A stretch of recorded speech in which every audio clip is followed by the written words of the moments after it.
படிக்கலாமா? One day Rufus the cat was sitting by the window. இதோ இந்த பூனை இருக்குல்ல, இந்த பூனைக்கு பேரு தான் ரூஃபஸ். இந்த ரூஃபஸ் பூனை கதவுக்கு பக்கத்துல உட்கார்ந்துகிட்டு இருந்ததாம்.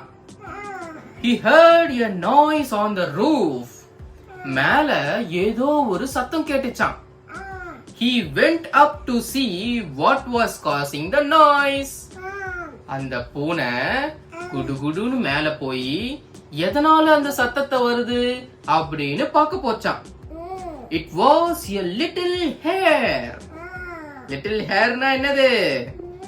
குட்டி முயல். உன்ன மாதிரி இது வரைக்கும் பாத்தியா குட்டி முயல்? இதுதான் இருந்துச்சாம்.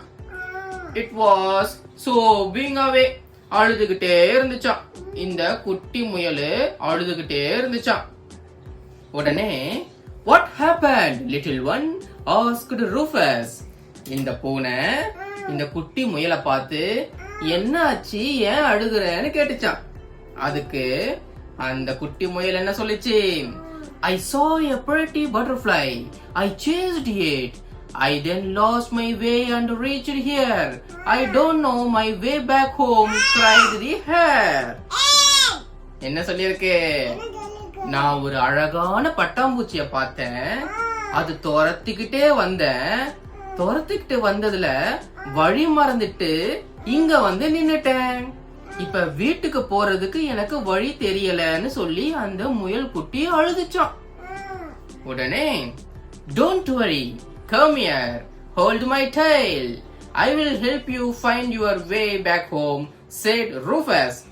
அப்போ இந்த பூனைக்குட்டி என்ன சொல்லிச்சான்? பயப்படாத, இங்க வா, என்னோட வால் இருக்குல்ல, அந்த வாலை புடிச்சுக்கோ, நான் உன்னை வீட்டுக்கு கூட்டிட்டு போறேன்னு சொல்லிச்சான் இந்த பூனை. Rufus went towards the part of the garden where the rabbit holes were. உடனே அந்த குட்டி பூனை இந்த முயல் குட்டி வாலை புடிச்சதுக்கு அப்புறம் குடுகுடுன்னு எங்க போச்சாம்? ஒரு பெரிய தோட்டம் இருந்துதான். அந்த தோட்டத்துல ஒரு இடத்துல நிறைய ஓட்ட ஓட்டையா இருந்துச்சாம். அந்த இடத்துக்கு கூட்டிட்டு போச்சா இந்த பூனை. Soon the little hare was united with his family. அந்த ஓட்டைங்களை பார்த்த உடனே அந்த முயலுக்கு தெரிஞ்சிருச்சா இதுக்குள்ள போனா நம்ம வீடு வந்துரும் அப்படின்ட்டு. உடனே குடுகுடுன்னு உள்ள போய் அந்த முயல் குட்டி அதோடைய குடும்பத்து கூட சேர்ந்துருச்சா. உள்ள போய் அவங்க அப்பா அம்மா கூட சேர்ந்துருச்சா. The hare's family thanked Rufus and asked him to stay for dinner. இதுதான் அந்த முயல் குட்டியோட குடும்பம். இங்க பாரு, இங்க ஒரு முயல் குட்டி இருக்கா, இங்க ஒரு முயல் குட்டி இருக்கா. இதுதான் அந்த முயல் குட்டி, ஓடி வந்த முயல் குட்டி. இந்த முயல் குட்டி அவங்க அம்மா கூட சேர்ந்து கட்டி புச்சிக்குச்சு. அப்புறம் இங்க ஒரு அண்ணா முயல் குட்டி இருக்கு, இங்க ஒரு தம்பி முயல் குட்டி இருக்கு, அப்புறம் அது தேடி வந்த பட்டாம்பூச்சி கூட இங்கதான் இருக்கு.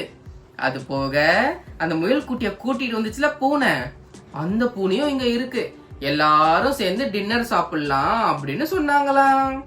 அவ்வளவுதான், கதை முடிஞ்சிருச்சு. அடுத்தது வந்து மாயாஸ் பர்த்டே கிஃப்ட். இது வந்து நாளைக்கு நாம பார்க்கலாம். ஓகே, இன்னைக்கு கதை முடிஞ்சிருச்சு. Thank you, good night.